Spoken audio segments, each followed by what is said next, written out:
coleóptera. Tiene un aparato bucal masticador. Ok, ¿en qué estado tiene aparato bucal En masticador? En ambas, ¿cierto? Eso es muy importante. Perfecto, muy bien.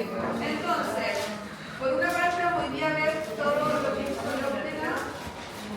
Y primero, bueno, sus significados estos son alas como estuche, como caja, el aparato bucal, tanto el adulto como la larva tienen un aparato bucal masticador.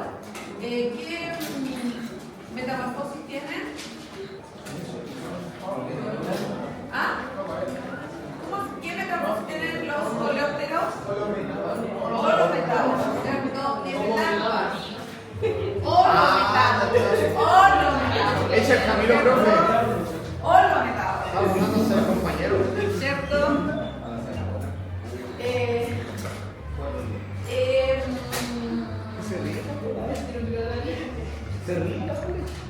Bueno, con esa característica vamos a empezar a ver las familias. ¿Se acuerdan que en el práctico dijimos que íbamos a ver dos familias? La primera familia que vamos a ver es la familia Curculionidae, que es tal vez la familia más importante. No es la familia más, no es la más importante, pero es una de las más importantes de este orden. Curculionidae. ¿Ya? Características, ¿se acuerdan de alguna característica de la familia Curculionidae?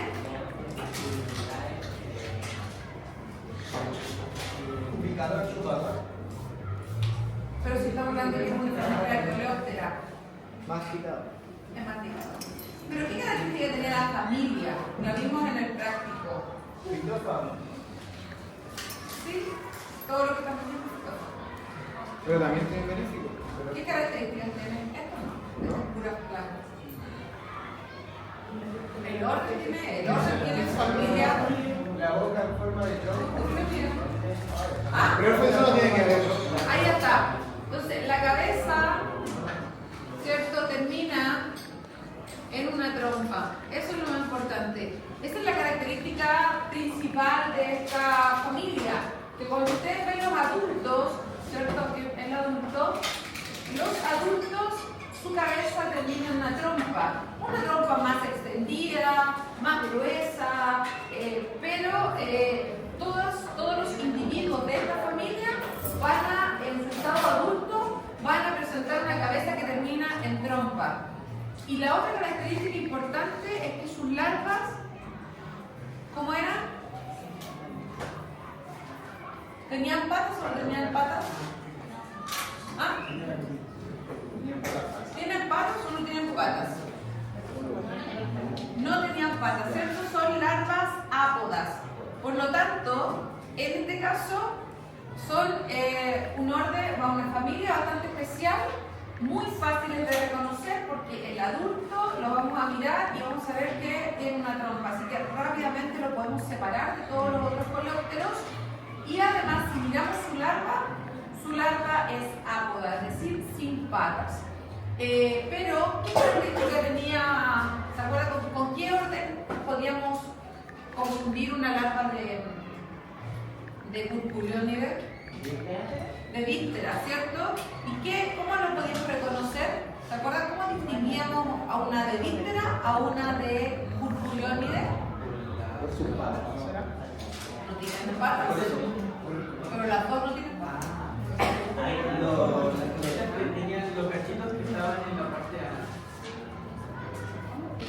Más que eso, la cabeza, ¿qué pasa con la cabeza? Era la céfala.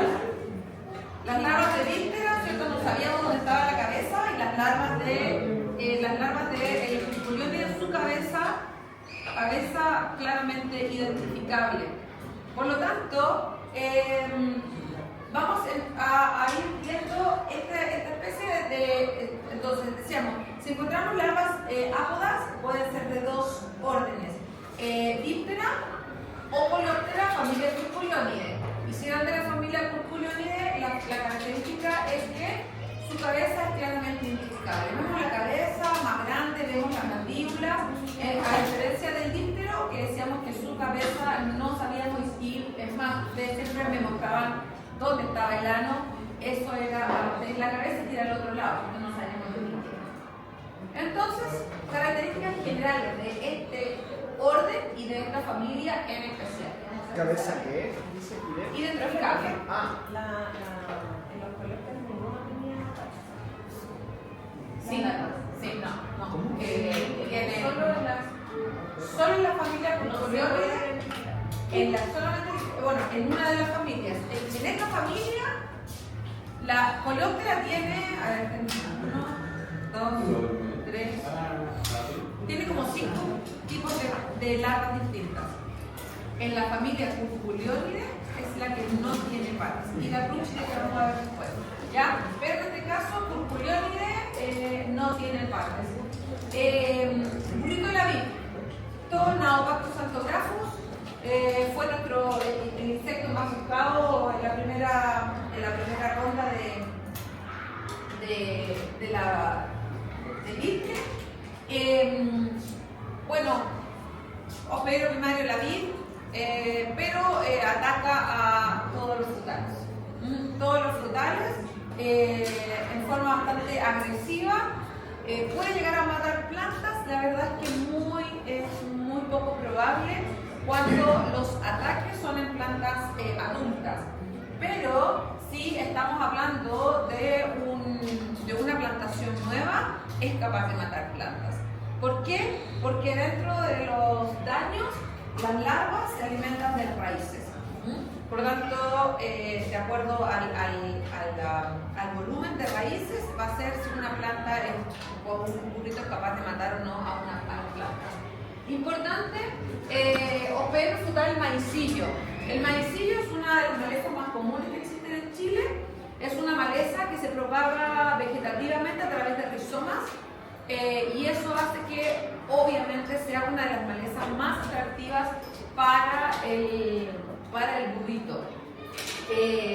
Así que ojo, cuando ustedes tengan frutales, traten de hacer un tratamiento de malezas y sobre todo de maicillos previo a la instalación, a la plantación de su cultivo. Una plaga cuarentenaria, como ya lo habíamos visto en las primeras clases, porque es nativo, por lo tanto, cuarentenario para Estados Unidos, Canadá, Europa, y hoy día lo estamos sumando a toda Asia, principalmente China y Corea. Los adultos, lo vamos a mostrar mejor en fotografías, ¿cierto? Es más fácil de reconocerlo. Ahí está el burrito de la vid, ¿cierto? Su cabeza termina en una trompa. ¿Ya? Y el aparato bucal se encuentra, masticador, se encuentra en la punta de esa trompa. Por lo tanto, yo rápidamente sé que es un burrito. Y un purpureónido. Otra característica que también tienen los purpureónidos, que se nota acá, por eso se los voy a... es la forma que tienen las antenas. Los purpureónidos tienen su cabeza terminada en trompa, sus larvas son ápodas con una cabeza claramente identificable, pero el adulto también tiene unas antenas que se llaman apodadas, como un codo. ¿Ya? ¿tienen como articulación? Todos, acuérdense que todos son articulados, artrópodos, ¿cierto? Pero son acodadas porque tienen aquí un ángulo de 90 grados como nuestro codo. Y entonces, esa es una típica antena también de un purpureónido. Las antenas se llaman antenas apodadas, como nosotros, como un codo, ya apodadas. Entonces giran y mueven esta parte, como ustedes la pueden ver acá, ahí las antenitas. Pero esa es la forma, un ángulo de 90 grados. Son típicas, las hormigas, las abejas tienen ese mismo tipo de antenas y todos los purpureónidos también tienen el mismo tipo de antenas. Este es el adulto, aproximadamente en su estado más grande, 1,5 centímetros aproximadamente de largo del adulto, colores grisáceos. Recuerden que es una especie que tiene como método de defensa el dejarse caer al suelo, ¿cierto? Al más mínimo peligro, se deja caer rápidamente al suelo y con sus colores terrosos, con estas líneas verdosas y esas cosas, se mimetiza espectacularmente con el terreno. Y de esa manera sale completamente airoso de cualquier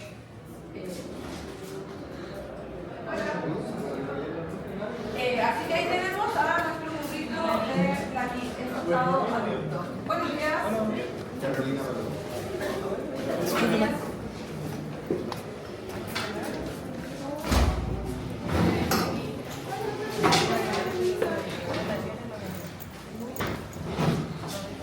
Importante de esta especie tiene la característica que las hembras, bueno, copulan con los machos. ¿Cómo reconocemos a un macho con una hembra? Este es un macho, ya lo vemos, es su abdomen es bastante delgado, ¿cierto? Muy paralelo, muy delgadito. La hembra es mucho más, tiene un abdomen bastante más voluminoso, porque obviamente tiene los óvulos, tiene espermatecas, tiene otro tipo de órganos internos, y por lo tanto tenemos también un dimorfismo sexual que nos permite reconocerlo fácilmente. Pero machos y hembras copulan, y de ello la hembra coloca esta masa de huevos que las coloca generalmente en superficies rugosas, protegidas, generalmente debajo de la corteza, y posteriormente de ellas aparecen estas larvas muy pequeñas, no deben de medir más de 1,5 milímetros, 2 milímetros, y estas larvas, una vez que eclosan, salen del huevo, rápidamente se dejan caer al suelo. Se dejan caer al suelo y con sus mandíbulas penetran hasta el sistema radical. ¿Ya? Y ahí, una vez que llegan al sistema radical, se ubican ahí, comienzan a alimentarse y comienzan a crecer. ¿Hasta cuánto? Bastante. Llegan a tener tamaños bastante grandes, para mí, no sé, 1 centímetro tal vez de largo, también una larva, pero con una cabeza bastante clara. El ciclo importante de estos morculiónidos es un ciclo bastante largo, dura entre 20 a 24 meses, es una especie bienal, necesita casi 2 años para completar todo su ciclo biológico, donde la larva permanece generalmente hasta 14 meses en el suelo alimentándose del sistema radical. Eso es lo más importante, por lo tanto acá el daño importante es generado por las larvas. ¿Ya? ¿Sí? Entonces, ¿la mayor tiempo de vida del insecto lo pasa en estado laboral? Sí. 14 meses entre 20 a 24 meses, y 14 meses los pasa como larva en el suelo alimentándose del sistema radical. Mientras pasa en todo ese momento, lo que está haciendo es debilitando la planta.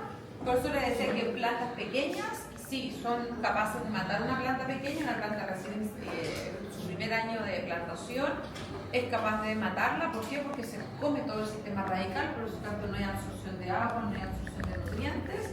Pero una planta que ya ha crecido, que está en adultez, la verdad es que no la va a matar porque la planta es capaz de compensar un poco la pérdida del sistema radical.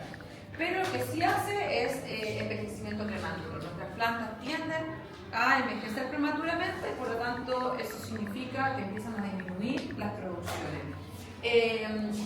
Importante, menor absorción de agua, menor absorción de nutrientes, eso conlleva menor vigor de la planta, eso lleva al envejecimiento prematuro. ¿Qué es lo que vemos en la parte aérea? No vamos a ver nunca la agente causal, a no ser que hagamos calicata y busquemos la larva en el suelo, pero las larvas pueden estar hasta 1,20 metros de profundidad, así que es muy poco probable que vamos a encontrar una larva de burrito. Pero lo que vamos a ver es la parte aérea es la que nos manda, ahí es donde vamos a estar encontrando, como lo vimos en Pirque, ¿cierto?, el daño de los adultos y el efecto de esta menor absorción de agua y de nutrientes. Entonces, ¿qué pasa? Yo veo a las plantas, ¿cuál es el patrón de una planta atacada por un burrito? Es que en la mañana, AM, las plantas están turgentes, están completamente turgentes. ¿Y por qué? Porque hay menos requerimiento hídrico. Al mediodía, las plantas se empiezan a marchitar. ¿ya? Y de ahí en adelante comenzamos a tener un marchitamiento de nuestro sistema foliar y las plantas se mantienen marchitas, pero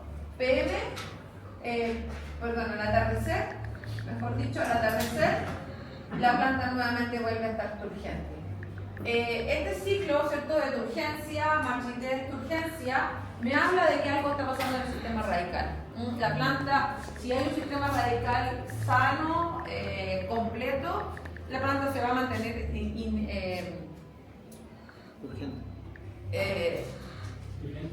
sí, turgente, se me fue la palabra que decir, pero se mantiene turgente. Independiente del requerimiento hídrico, la planta se va a mantener, si ustedes la han regado, la planta se va a mantener turgente. Pero cuando ustedes ven, llegan en la mañana, las plantas están turgentes, van al mediodía y las plantas se ven marchitas, se ven como deshidratadas, y después en la tarde nuevamente vuelven a estar turgentes, algo está pasando en sus raíces. ¿Cuál es el responsable? Esta puede ser una de ellas. Por lo tanto, ojo con esta plaga, para nosotros es muy importante porque,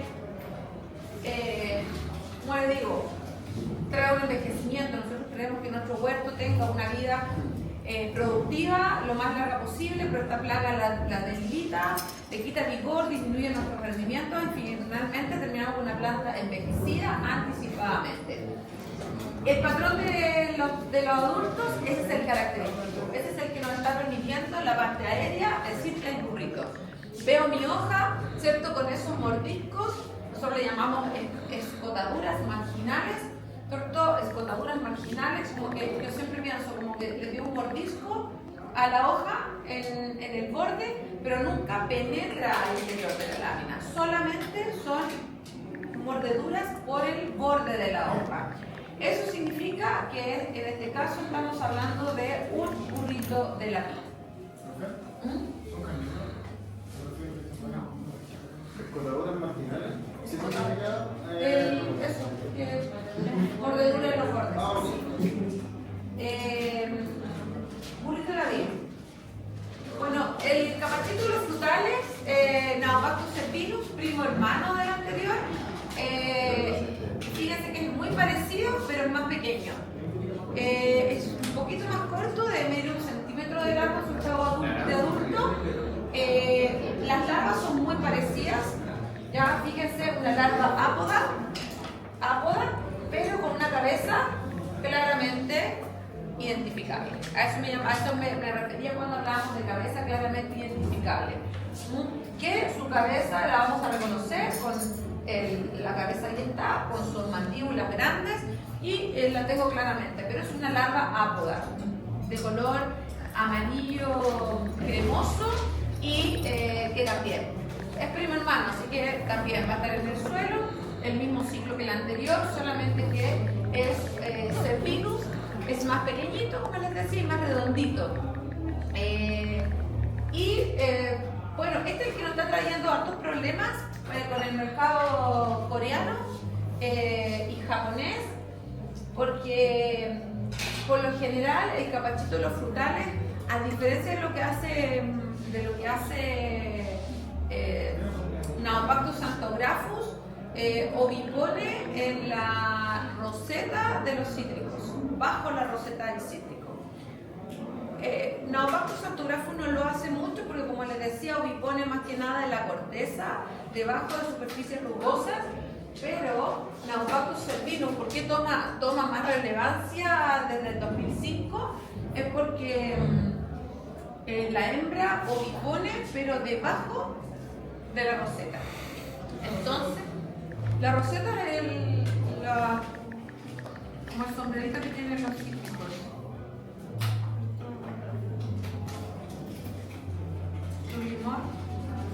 Esta es la roseta, es la parte verde, y en la otra es como el naranja, es como, ¿cierto?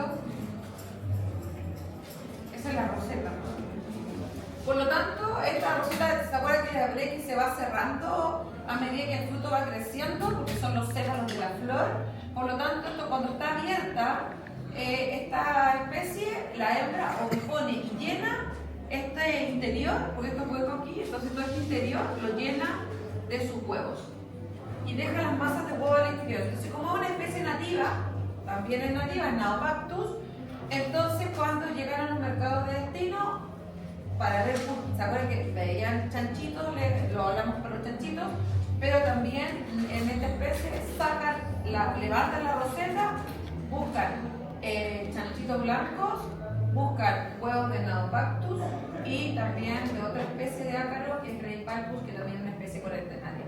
Los tres se meten debajo de esta roseta, los tres ocupan la roseta como un lugar donde refugiarse y por lo tanto en cítricos es una especie que ha tomado mucha importancia y está siendo uno de los principales factores de rechazo de los envíos de cítricos. Profe, entonces pueden convivir con el comedor. Con el fruto sí. Sí. ¿No compiten por el alimento, profe? Es que hay suficiente agua. No. Y sistema radical es muy grande, así que la verdad que no. Y pueden estar hasta un metro de profundidad, así que el volumen de raíces le permite súper bien convivir. Pero los dos se encuentran. Entonces, si miramos, vemos nuestra planta. En la parte del suelo van a estar las larvas, en ambos casos, y en la parte aérea van a estar los adultos. Larvas y pupas van a estar acá, si hacemos el ciclo, adultos y huevos van a estar acá. Entonces, una vez que las larvas salen, eclosan, rápidamente se dejan caer al suelo y pueden llegar hasta entre 1 a 1,2 metros de profundidad. Por lo tanto, cualquier sistema los controles están destinados específicamente al control de los adultos, que es el que nosotros vamos a estar viendo en la parte de Profe, eso siempre se repite en esta familia, ¿cierto? En esta especie que estamos viendo, en esta especie sí. Porque vamos a ver que los gorgojos, en esta especie de frutales sí. En todo lo que es Naupactus, vamos aquí Naupactus, tienen este mismo ciclo y después vamos a ver a otros lados que son algorrinos. ¿Al burrito de la vid no le pasa eso? O sea, no tiene ese tipo de que los adultos y los huevos están en la parte aérea y que las larvas y la pupa están en la parte baja. Es lo mismo. Naupactus. Por eso le Naupactus cervino y Naupactus santorum, por eso lo puse como género, da lo mismo cualquier especie. El género Naupactus es el que tiene esas características. Recuerden que las especies tienen algunos cambios, pero se comportan igual, el género es el que manda. Por lo tanto, todo el género Naupactus tiene adultos y huevos en la parte aérea, larvas y pupas en la parte del perfil del suelo. ¿Qué es lo otro importante? Recuerden que los dos, las larvas son las que se alimentan de las raíces, ¿cierto? Como daño, estos son raíces, y los adultos son los que se alimentan de la hoja. Pero como siempre un daño con escotaduras marginales. Huevos. Ya solamente la escotadura, el daño de los adultos en la parte aérea es cero importante, no tiene ni una importancia, nada, no nos interesa, solamente nos permite identificar que hay burrito en el huerto. Ya, pero el daño que hace, la verdad es que no se traduce en un problema para la planta, ¿ok? Pero lo que sí, el principal daño está dado por las larvas que se alimentan del sistema radical y por lo tanto son las que se encargan de producir menor absorción de agua y de nutrientes, con eso menor vigor, además menor rendimiento y finalmente el envejecimiento prematuro de nuestras plantas. Ambas se comportan de lo mismo, ambas especies del género Naupactus tienen el mismo tipo de daño. La diferencia del daño de los adultos de Naupactus, cervino y Xanthographus es el tamaño de la escotadura. Ya como es más pequeñita, las escotaduras son más chiquititas, ¿no? Pero el otro ya vieron que es un poco más grande. Capachito de frutales.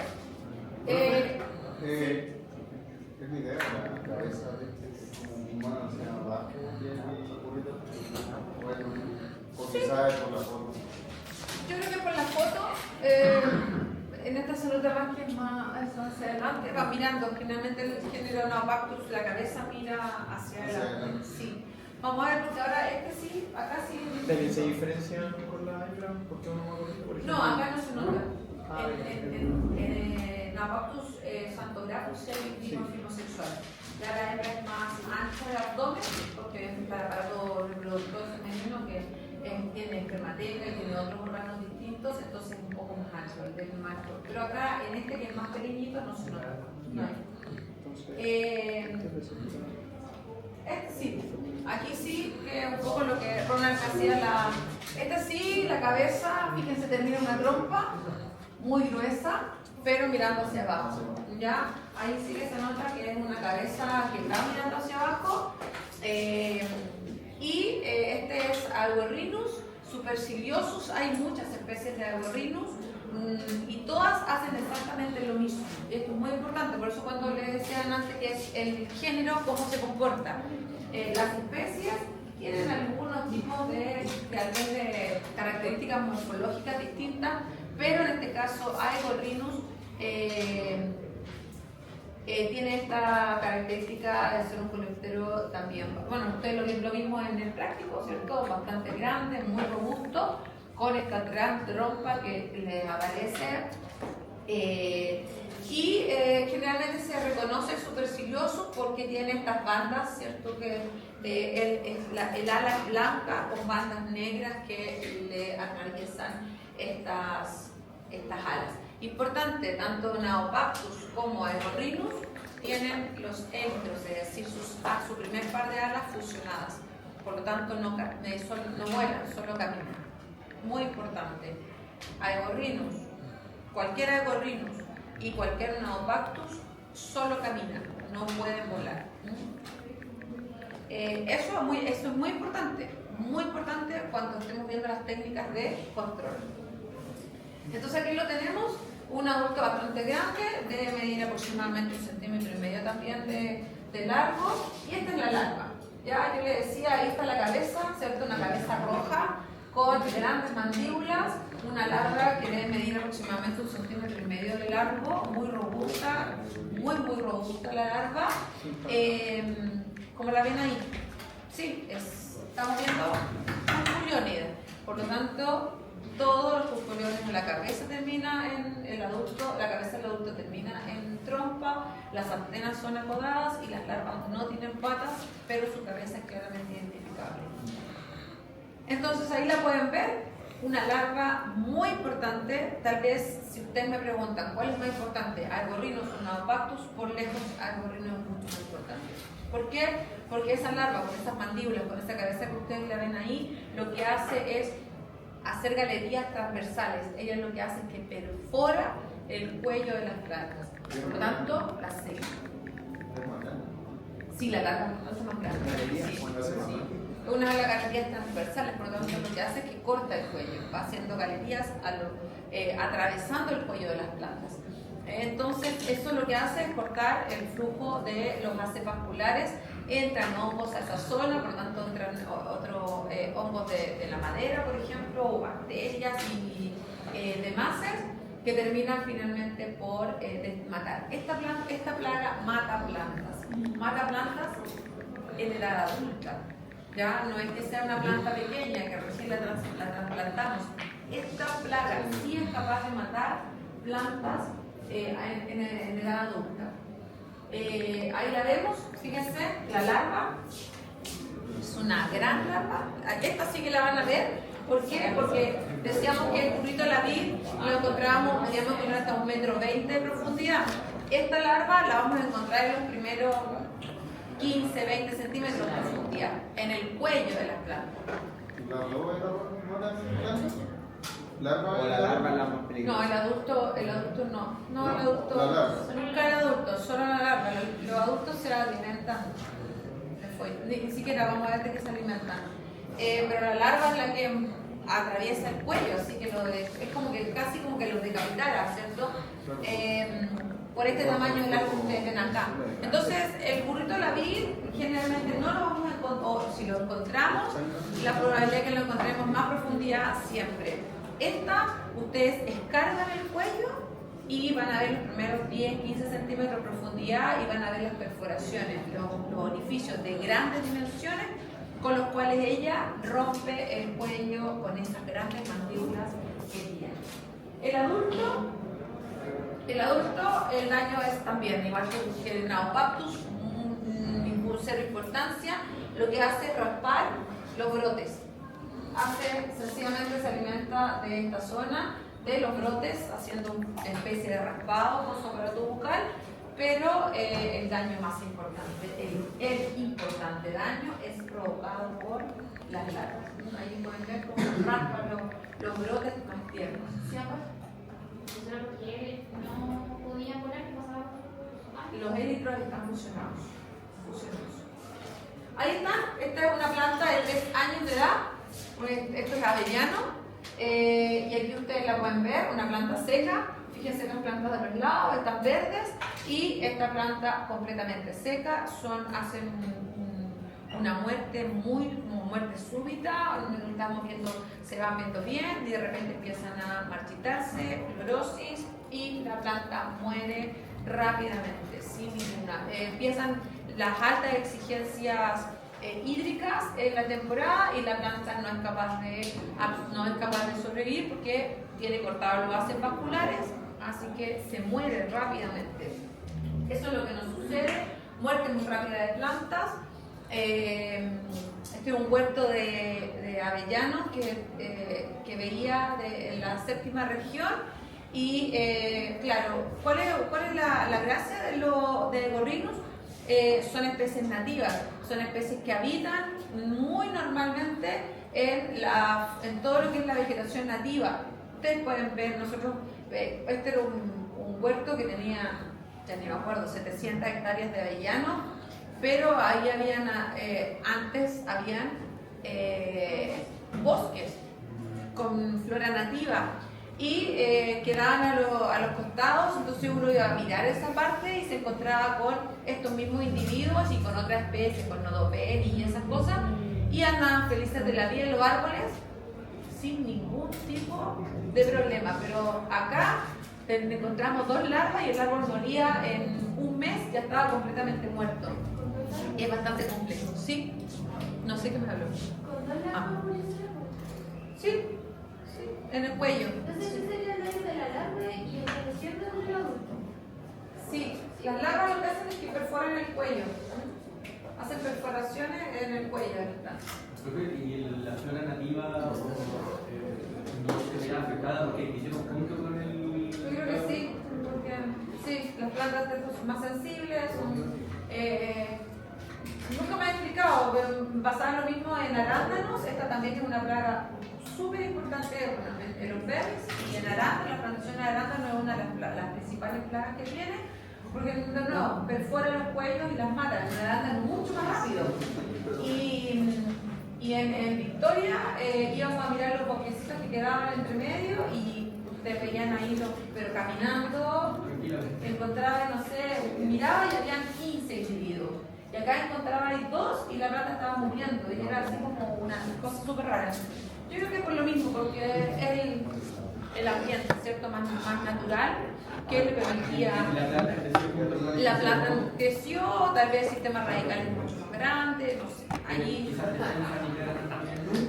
Sí, pero nuestras plantas cultivadas son muy sensibles, altamente sensibles, y por eso esta plaga es mucho más importante para nosotros.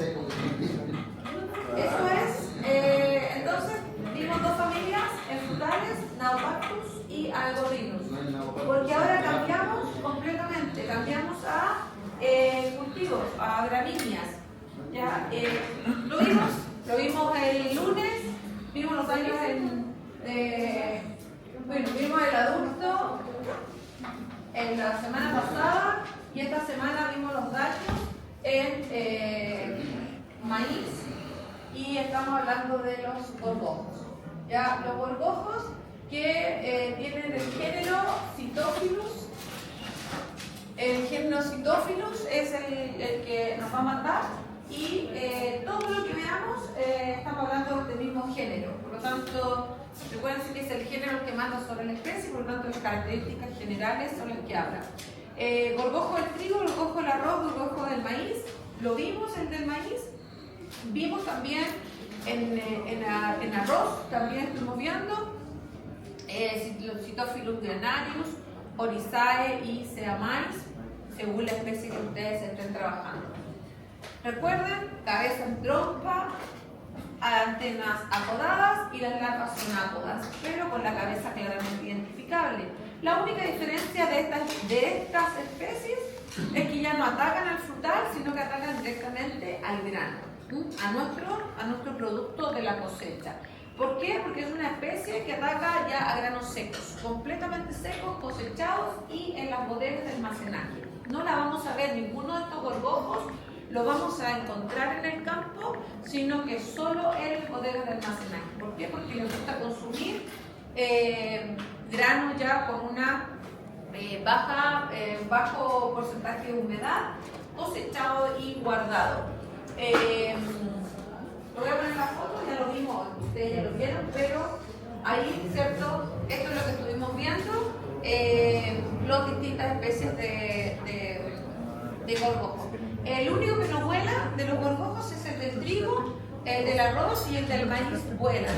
Por lo tanto, son mucho más peligrosos porque estos tienen la capacidad de trasladarse de bodega en bodega o de lugar de almacenamiento en lugar de almacenamiento. Excepto el del trigo, que si se dan cuenta tiene los hélices completamente fusionados y no puede volar, solamente camina. Acá la diferencia es que, bueno, lo que vimos en el práctico, lo que hace cada hembra es con su aparato bucal rompe un poquito la testa del grano y coloca un huevo. Y después lo sella, le coloca una especie de cementito y sella eso y el huevo queda completamente protegido. Ese huevo se incuba, sale la larva y la larva se alimenta del endosperma del grano, dejándolo completamente vacío como lo vimos en el práctico del lunes, ¿cierto? Completamente destruido, no hay ninguna posibilidad de comercialización. ¿Sí? ¿Se puede devolver un poco? Sí. Ahí. Aquí, sí,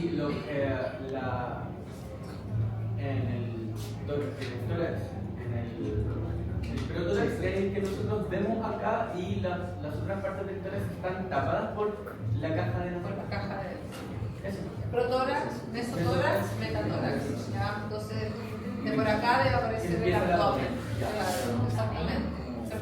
Y por eso, porque sabemos que es el protórax, porque recuerden que el primer par de alas está en el mesotórax. ¿Ya? Fíjense que ahí están las antenas apodadas, como les decía, que son las características de la familia Purpureonidae. Bueno, acá vemos a estos individuos, ¿cierto? Con su aparato bucal masticador, que está en la punta, y destruyen. Ahí vemos en una fotografía electrónica cómo está ocupando, saliendo las antenas apodadas, la cabeza en forma de trompa y el grano interno completamente destruido por la alimentación que tuvo la larva. Fuimos testigos de esto, ¿cierto? Tanto bueno, principalmente el maíz que estuvimos viendo, ¿cierto? Y ahí tenemos los granos de maíz completamente vacíos, con las perforaciones, todo esto, ¿se acuerdan que era solamente la testa la que queda más o menos como entera? Pero estos individuos son capaces de destruir completamente el producto. Acá, los gorgojos, el daño es destrucción completa de los granos. Los destruyen al alimentarse del endosperma, que es lo valioso de la semilla. Si es semilla para venderla para siembra, ni una posibilidad porque mató el embrión. Si es grano para alimentar a animales, murió porque no están vacíos, cero a los nutritivos. Y si es para la alimentación humana, también porque no tiene nada que le podamos comer. No hay Así. por dónde rescatar. No hay por dónde, es destrucción completa. Acá no tenemos ni una posibilidad de decir, vamos a rescatarle. No, acá se perdió. Muerte, destrucción completa del órgano de consumo, que en este caso son los granos. Lo otro importante que también, y sobre todo con ustedes lo pudimos apreciar. ¿Se acuerdan cuando abrimos las bolsas, el olor? Yo te dije, profe, ese olor tan malo. Ya recuerden que las fecas, vimos las fecas, ¿se acuerdan? Las fecas, bueno, ácido úrico, que es uno de los resultados de su metabolismo, y eso se transforma en amonio, así que también se termina contaminando todo el producto, y lo poco que puede haber estado sano se vio destruido también por la contaminación con estos restos de fecas en el interior o fuera del producto. Así que ojo con esta plaga, destrucción completa de los granos. Y con eso terminamos la familia Urculionidae. ¿Ya? Y nos va a quedar solo una familia que voy a hacerla acá, que es la familia Bruchidae o Bruchidae, la Bruchidae, ¿cierto? La familia Bruchidae. Esta familia es una familia bien chiquitita, pero muy importante para nosotros, porque, ojo, los gorgojos atacan gramíneas. ¿Ok? Maíz, trigo, arroz, avena, todos los granos gramíneos. Pero Bruchidae ataca a leguminosas. ¿Ok?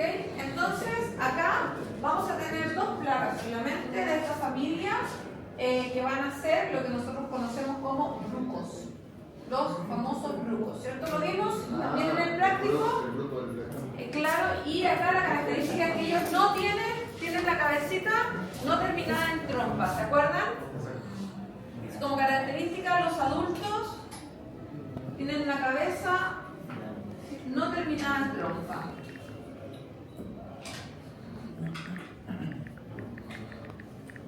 Y lo otro importante es que tienen sí una larva, las larvas son ápodas también. Ápodas y con la cabeza muy claramente identificada. ¿Ya? Entonces, leguminosas, ¿a qué nos estamos refiriendo? ¿A quién? Al frijol, ¿cierto? Al poroto, lenteja, habas, arveja, ¿cierto? El garbanzo, no, ahí no estamos, ahora no vamos a entrar en esa familia, ¿ok? En esos cultivos. Ok, el primero es el bruco del frijol, que vimos en el práctico, ¿cierto? Son muy pequeñitos, no deben medir más de 3 milímetros de largo el adulto. Y en este caso, muchos de ustedes se pudieron dar cuenta que en las alitas, ¿cierto?, eran más cortas que el abdomen y se veía el abdomen naranjito. ¿Se acuerdan que algunos de ustedes me dijeron, no, es más cortito? Es una de las características que tiene él. La larva, ahí ustedes la pueden ver, ápoda, de muy pequeñas dimensiones, para que quepa obviamente en un grano. Frijol, haba, garbanzo, los hospederos, pero obviamente el frijol, su principal hospedero. Acanthocelia subtectus es el nombre científico, es en el adulto, como decía, 3 milímetros y medio, es su largo máximo, y ellos sí pueden volar, son excelentes voladores. Ya sus élitros, es decir, las alas, su primer par de la endurecida, los élitros no están fusionados, por lo tanto ellos son excelentes voladores. ¿Qué le gusta a un bruco? A un bruco del frijol le gusta atacar granos de frijol o granos de leguminosas secas. ¿Ok? Él ataca grano seco. Por lo tanto, ataca o muy tarde en el campo, próximo a la cosecha, o directamente en las bodegas de almacenaje o en su casa, ¿cierto? Sí. En su casa. Se le ve como un hoyito negro al poroto blanco. Exactamente. ¿Ya? Entonces, la característica de un grupo de Acanthocelius obtectus es que atacan granos, directamente granos secos, por lo tanto, tienen la capacidad de atacar en campo, muy próximos a la cosecha, o ya directamente y principalmente en las bodegas de almacenaje. ¿Por qué? Porque la hembra es capaz, con su aparato bucal, de romper y colocar un huevo directamente en estos granos. Por lo tanto, ataca en campo y en bodegas de almacenaje. ¿Cuál es el daño? ¿Sí? Sí, yo tengo. Lo que nos atacó a los porotos muchas veces era bruco del frescol, ¿cierto? Esto es lo que vemos en nuestros grupos del frescol. Otra característica importante, además de la que ya le he dicho, que la hembra es capaz de colocar más de un huevo ya lo pueden ver, más de un huevo por grano. Imagínense el tamaño de las larvitas de este individuo, más de un huevo por grano, y por lo tanto van a convivir, así mirando aquí, estos se llaman ventanas, 1, 2, 3, 4, 5, 6, 7, por lo menos vemos 7 aquí, 8, 9, cuenta mitad. Por el otro lado tiene que haber, imagínense, una cantidad enorme de larvas que van a poder y de adultos que van a salir. Por tanto, perfora, nuevamente es una plaga de granos, por lo tanto lo que hace es que perfora y destruye el endosperma, se alimenta del endosperma del grano y destruye completamente su valor comercial. Eso es lo que hace. Obviamente un productor, si lo va a vender, esto no pesa nada.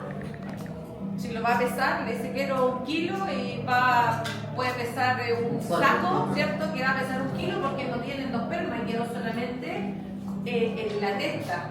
Entonces pierde el valor comercial y el valor nutricional. Igual que lo que veíamos para los borbojos. Esas son fotos de campo. Acá están las mías. Esta es mi casa, estos son eran mis porotos, ¿cierto? Ahí están.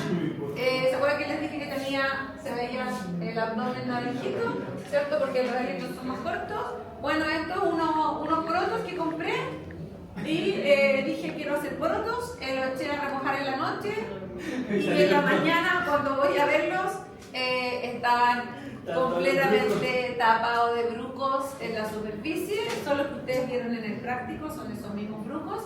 Y obviamente cuando lo encuentro hacía negrita la olla arriba y obviamente adentro de eso tiene que haber habido pupa y ese tipo de cosas.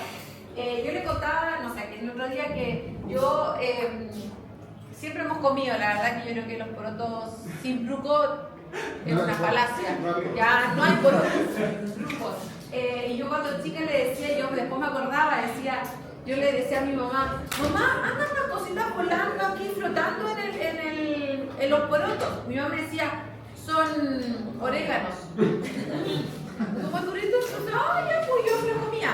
Y cuando supe que había esta plaga, ahí entendí que era bruco, que eran adultos de bruco que salen cuando se están cocinando, cuando se echan a remojar, y porque estaban adentro del poroto. Estaban adentro, puede ser que la hembra colocó un huevo en la testa, de ahí sale la larva ingresa, se alimenta del endosperma, pupa al interior del grano y después es el adulto el que rompe la testa y sale a la superficie. Por lo tanto, estos orificios son los orificios de salida del adulto. Ya, por lo tanto, si ustedes ya ven, es porque si le ponen un poroto con orificios, es porque ya salió el adulto. Y si está en un plato, ya se lo comieron. ¿Ya? Sí. ¿No pasa eso de que cuando hay dos larvas dentro del mismo grano se come una a la otra? No, porque colocan muchos. No. Acá no tiene esa capacidad, así que acá pueden convivir, por eso coloca, hemos visto granitos, mientras más grande, más larvas por grano.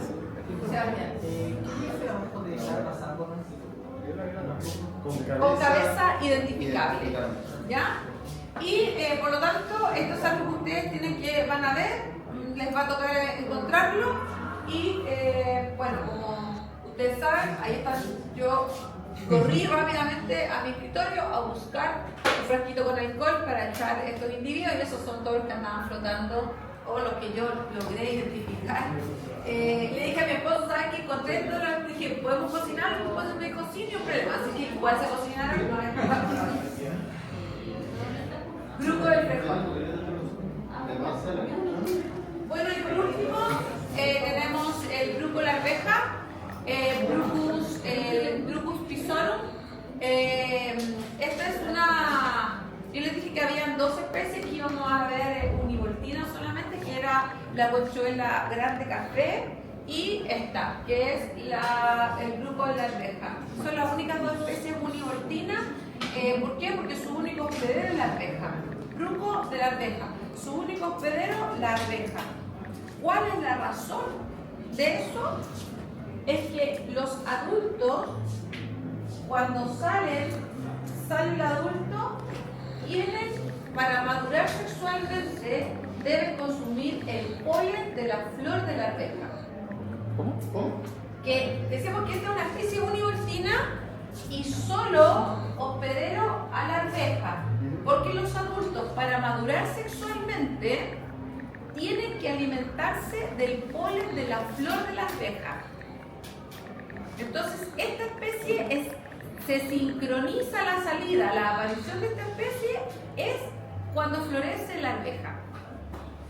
Por lo tanto, el único lugar donde ataca esta especie es el campo. ¿Por qué? Porque necesita el polen, necesita de la flor de la arveja para alimentarse del polen y de esa manera los adultos madurar sexualmente.